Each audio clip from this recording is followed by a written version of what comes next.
Di masa pandemi ini, sekiranya kami perlu menyampaikan gambaran penata laksanaan jenazah yang kematiannya berhubungan dengan COVID-19. Beberapa data menyebutkan bahwa virus ini masih dapat bertahan hidup di luar tubuh manusia, seperti benda-benda yang ada di lingkungan kita. Demikian juga pada jenazah. Virus ini juga masih dapat menginfeksi orang hidup yang berada di sekitar jenazah. Oleh karena itu, jenazah tersebut memerlukan perawatan khusus. WHO, Perhimpunan Dokter Forensik Indonesia, dan beberapa majelis keagamaan secara sinergi juga menekankan hal tersebut, yaitu terkait pentingnya perawatan khusus pada jenazah yang kematiannya berhubungan dengan COVID-19.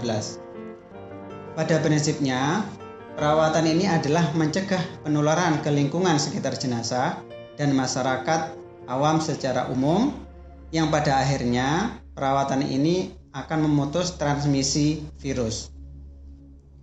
Ada waktu-waktu krusial di mana virus pada jenazah bisa mencemari lingkungan, yaitu 1. Saat pemindahan dari ruang perawatan. 2.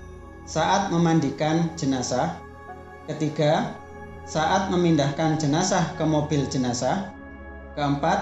Saat menurunkan jenazah ke pemakaman. Lalu, apa saja yang harus kita lakukan untuk mengurangi risiko penularan pada saat-saat tersebut? Jadi seperti ini. 1. Saat pemindahan dari ruang rawat, jenazah sudah ditutup dengan plastik oleh petugas medis di ruangan. Jenazah dijemput oleh petugas dari kamar jenazah dengan alat pelindung diri yang lengkap. Seminimal mungkin merubah posisi jenazah dan disinfeksi lingkungan di sekitar jenazah. Saat memandikan jenazah, jenazah harus tetap dirawat dengan mengutamakan etika dalam merawat jenazah. Jenazah dimandikan oleh petugas yang terlatih dengan memakai APD lengkap.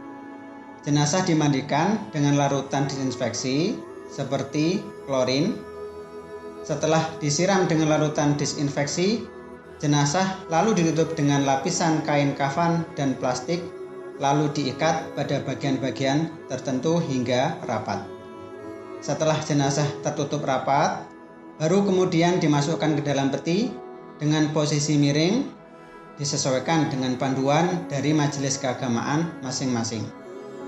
Setelah masuk peti akan ditutup secara rapat untuk mencegah kebocoran dan perlu untuk disinfeksi lingkungan sekitar tempat memandikan jenazah. Setelah itu, jenazah akan disolatkan di area kamar jenazah yang sudah disiapkan sebelumnya. Yang perlu diperhatikan adalah dalam mensolatkan jenazah harus tetap menjaga jarak dan menggunakan masker. Kemudian saat memindahkan jenazah ke mobil jenazah, petugas yang memindahkan juga disarankan memakai alat pelindung diri. WHO juga MUI menyarankan untuk sesegera mungkin dimakamkan.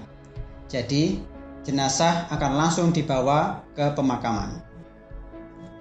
Berikutnya adalah saat menurunkan jenazah ke pemakaman.